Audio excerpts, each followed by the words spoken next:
letting go of the false self.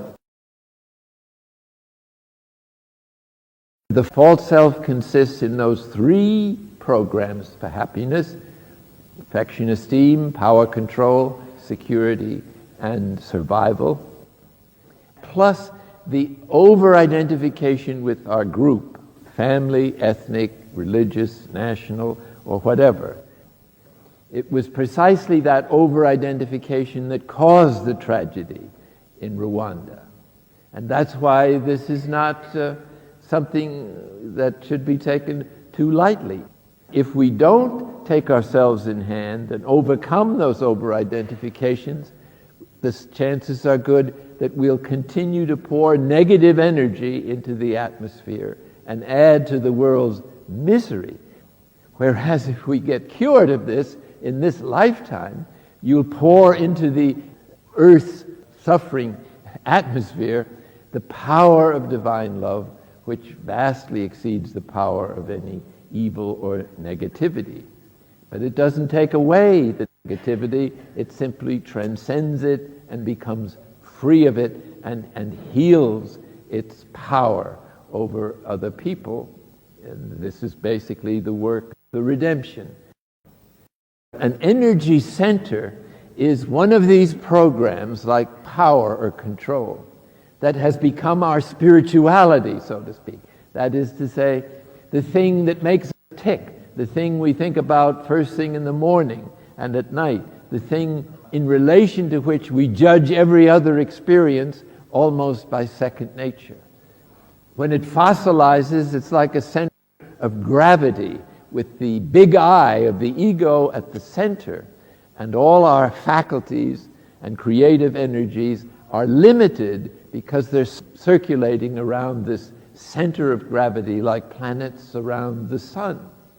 And so any new event or person, relationship, or important decision is decided not on its own objective value, its own reality, but on whether this feels good for me and fits into my belief system. By belief system here, I'm not referring to religion so much as to the belief systems that we pick up in our cultural conditioning, such as in America, the American dream. This is a belief system, and it's a dream. It doesn't work. But it's a myth that helps people to think that everything is going to be okay. The Israelites had this idea of the kingdom as an apocalyptic victory for God and especially themselves, which would vindicate and from their enemies and overcome their oppressors. That isn't the way the kingdom works. But suffering people like to have a myth to keep them going.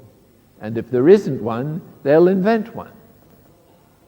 The reality and truth of God's presence communicated to us, not just in the inner room, it's the experience of the inner room that sensitizes us to God's action in our life and everything that happens, and in the whole of creation. In other words, we begin to be sensitive to the presence of the divine therapy, which eventually extends into the whole of our life, so that events in daily life reinforce the insights that are communicated in that inner room.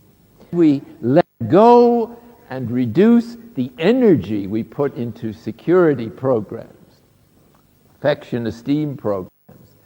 And it's not that these are not values, it's the immoderate, the inordinate, the unlimited demand for these values that is the disease and the problem that has to be faced. And so what the divine therapy does is to relativize the amount of energy that we put into searching for the symbols, power insofar as they're expressed in a particular culture, sometimes by wealth, sometimes by control in other forms, sometimes by security measures that are excessive, or sometimes by expecting that nobody will ever criticize us or that we'll always be loved by everybody. Some entertainers suffer from this in a big way. A movie star might get 10,000 fan letters full of approval, If one letter comes in saying your last movie was lousy, it stank, the poor thing has to go to a rehab center for a month to recover from the unbearable humiliation. One person didn't like. Well, that's how ridiculous and outrageous these programs can be. Control. You must know somebody in your family or your place of work or your ministry who has a hang-up. They have to control everything to be happy. And they think there's something wrong with you if you object to something. And that not only that, but you're not behaving like a proper human being by denying them your immediate obedience and so on. Just think of somebody like that. They're utterly miserable. Maybe you're one of them. Even if it's very moderate and you're not demanding universal approval or the power, they have no limit. They're totally irrational. And they're all coming from childish programs for happiness. All advertising addresses one or other of these programs. Just pick up the newspaper. They're always trying to capture your attention by either security, symbol, affection, esteem, or power and control, or sometimes they appeal to your over-identification with family or your group or something. Now, it's the age from 4 to 8 that these energy centers become immensely complexified by the socialization of the child. So now relationships become important, and we tend at that age to absorb the values of family, culture, teachers, religion, the television now, and now the internet. These are the values the child is unquestioningly absorbing. And then when it finally reaches the age of reason where it could exercise some moderation, instead of doing that, it thinks up with this enormous energy of rationality, bigger and better programs for doing the same stupid things. This is the human condition. And to this, the divine therapy provides you with a vacation, with an oasis every day, where the false self is ignored for half an hour. You have no idea how healthy this is for your whole constitution. Just to be still.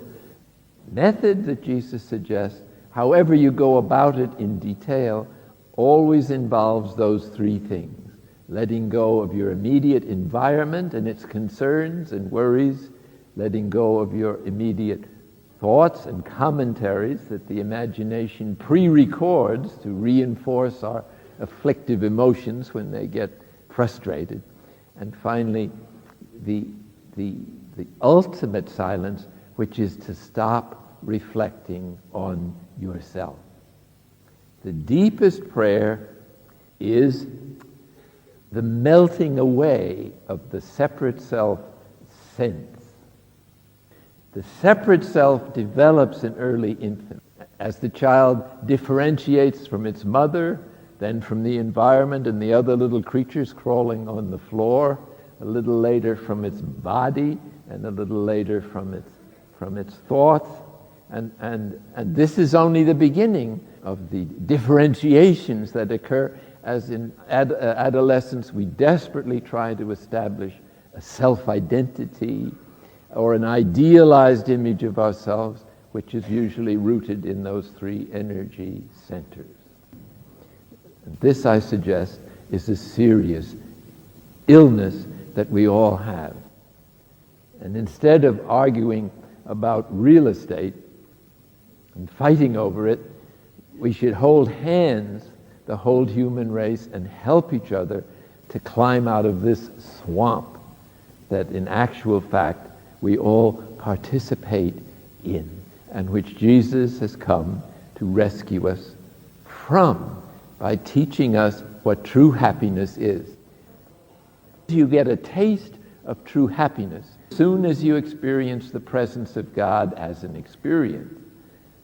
In the inner room, sometimes God lifts a corner of the veil, and up comes this delicious perfume of the divine goodness, and it can take the form very different in different people's background. God adjusts himself to each of us.